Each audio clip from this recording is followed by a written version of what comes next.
6-second lead over Havoc and Judd. Lawrence and Paisley were a solid third, and 3 Group N crews had worked their way into the top 10.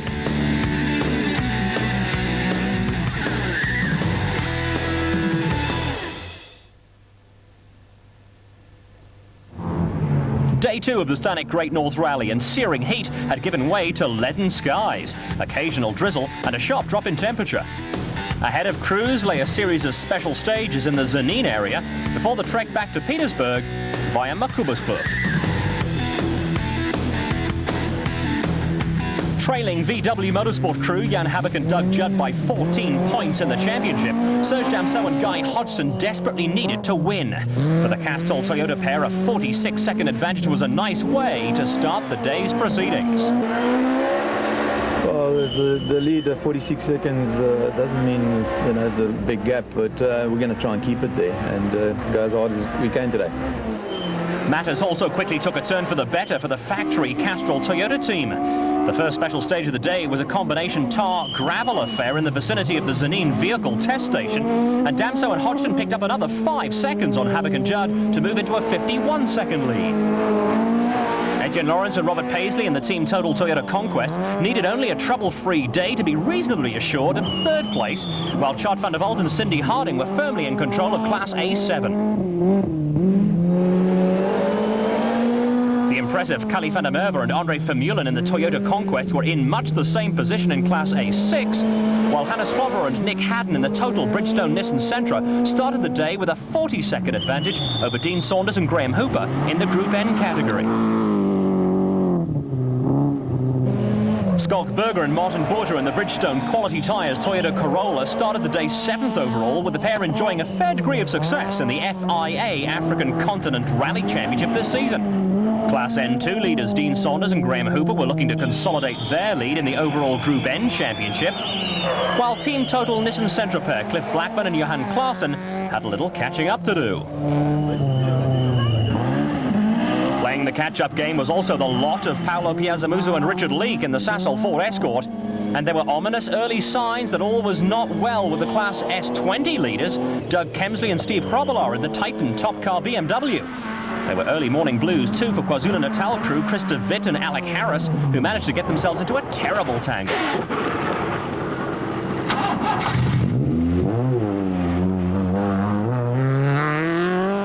Special stage 10, and with a 51-second lead, everything looked rosy for Serge Damso and Guy Hodgson in the Castrol Toyota Conquest. But things can change in a split second in rallying, and at an innocuous-looking low-speed hairpin, drama struck.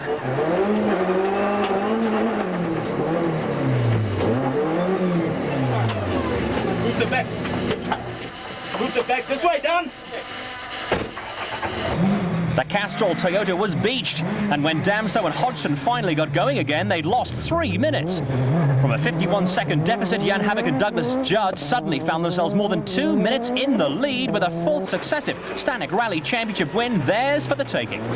But there were further problems for Damso and Hodgson, with Etienne Lawrence and Robert Paisley in the team Total Toyota Conquest now also closing to within seconds of the factory team. Chad van der Velde and Cindy Harding were still in a solid 4th place in the Reeks Towing VW Golf, while Paolo Piazzamuso and Richard Leake were starting to rapidly make up ground in the Sasol Motorcraft Ford Escort. Up at the service point after special stage 10, a disappointed Damso recounted an episode that could well have cost the Castrol Toyota crew the Stanek Rally Championship. Fortunately, it was a reverse fork, quite a sharp reverse fork, and as I flicked the car around and accelerated, the one wheel fell. It was like a 2 heights road, and it just pulled itself and it got stuck between the sun guards. So the wheels were up in the air, so we had to get, push the back off. T for Africa, some picturesque Northern Province scenery, and special stage 12 out of a scheduled 18 stages, with Jan Havoc and Doug Judd sitting pretty. All they had to do was keep the VW Motorsport Golf on the road to tighten their grip on the championship. Also sitting pretty in Class A6 were Kali van der Merwe and Andre Vermeulen in the Toyota Conquest, who were starting to challenge for a top 5 placing. Van der Merwe and Vermeulen have been a revelation since taking over the ex-Feckin Toyota Conquest, and are now a force to be reckoned with in Class A6. with Chart van der Walt and Cindy Harding within catching distance ahead of them, and Dean Saunders and Graham Hooper a threat from the rear. Hannes Hrobler and Nick Haddon had upped the pace in the total Bridgestone Nissan Sentra. Veterans Schalk Burger and Martin Botha were going along steadily, but it was the end of the road for Dean Saunders and Graham Hooper, who a kilometre or so down the road succumbed to a gearbox problem. That moved Cliff Blackman and Johan Claassen up a notch in the Group N standings, with Paolo Piazzamuso and Richard Leake still on a charge. The Sasol Ford Escort was carrying a little Northern Province fauna and flora. The Hrobler Hatton car was also carrying the scars of battle, and the ever-cheerful Hannes was almost apologetic.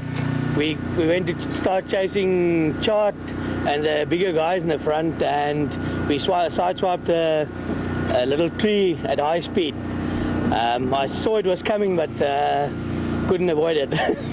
But it's the first time this year, so we're basically lucky that we doing that well. There was plenty of activity around the Sasol Ford Escort, with Paolo Piazzamuso happy with day 2's progress. I am, but Lady Luck's still not on my side. Just as I think we're starting to do something, then we have more mechanical gremlins. We just broke 2 rear shocks, so yeah, we just carry on persevering and just hope that we can still show that we got the metal. Matters had also taken a turn for the worse for Class A7 leaders Chart van der Walt and Cindy Harding. They lost 3 minutes through a broken fan belt on Special Stage 13 and were now down in 8th place. Behind Class A6 leaders Carly van der Merwe and Andre Vermeulen, a terrific battle was going on between Craig Trott and Brian Duncan in the Team Total Toyota Conquest, and Chris de Witt and Alec Harris, who had shaken off their early morning woes. The 2 Class A6 entries were also under attack from Johan and Felicity Prince, who now led Class S20 in the vintage Datsun Triple S, which was going like a bomb and had moved ahead of the Mr. Nissan Sentra of Fissa Duplessis and Lisa Joubert, which was 3rd in Class N3.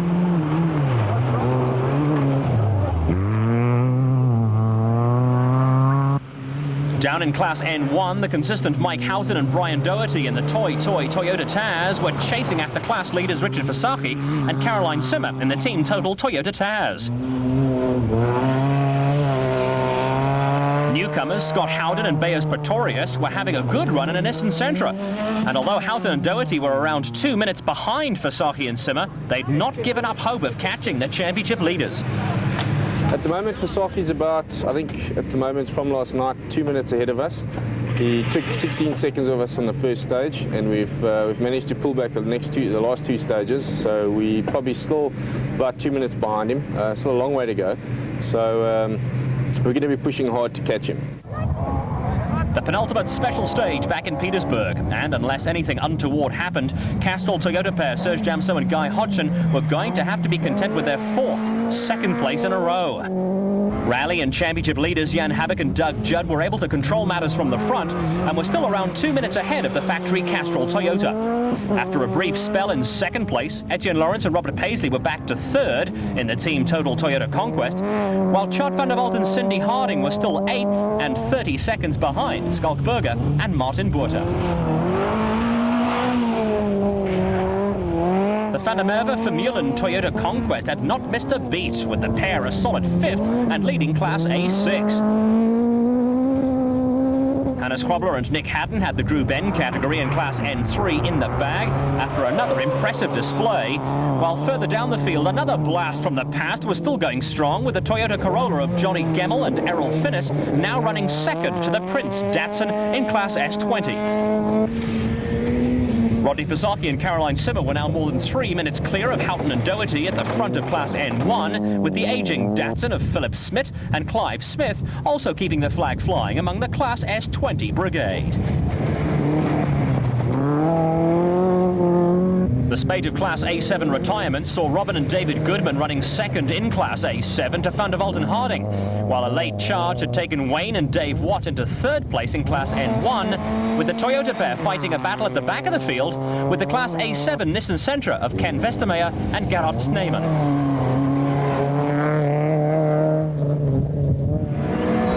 The final special stage in Petersburg, with Jan Habak and Doug Judd putting the final touches to their 4th win of the season. Chart van der Walt and Cindy Harding also put the finishing touches to a Class A7 win, with Carly van der Merwe and Andre Vermeulen a fine 5th overall and convincing Class A6 winners. Hannes Krobler and Nick Haddon wrapped up Class N3 and the Group N category and came in 6th overall ahead of Skalkberger and Martin Buerta in the Bridgestone Quality Tyres Toyota Corolla.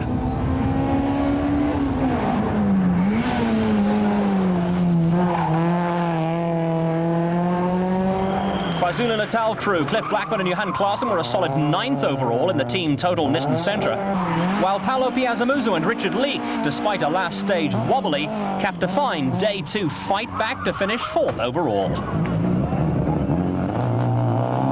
Rodney Fasaki and Caroline Simmer finished with a flourish in the team total Toyota Taz to take Class N1 honours with no finishers in Class N2. A win for Jan Havik and Doug Judd by 2 seconds short of 2 minutes, and an impressive fight back from Paulo Piazzamuso and Leek.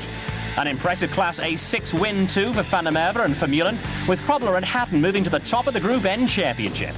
There was a high rate of attrition on the Stanek Great North Rally with no Class N2 finishers, with Fasaki and Simmer cementing their hold on the Class N1 championship. With an impressive 4 wins in a row, Havik and Judd are getting used to this particular vintage. Yeah, this one, I must be honest, after yesterday, I wasn't so sure whether we would be here today. We really had a torrid time with all sorts of niggly problems. Not one big problem, but just an accumulation of a lot of small ones.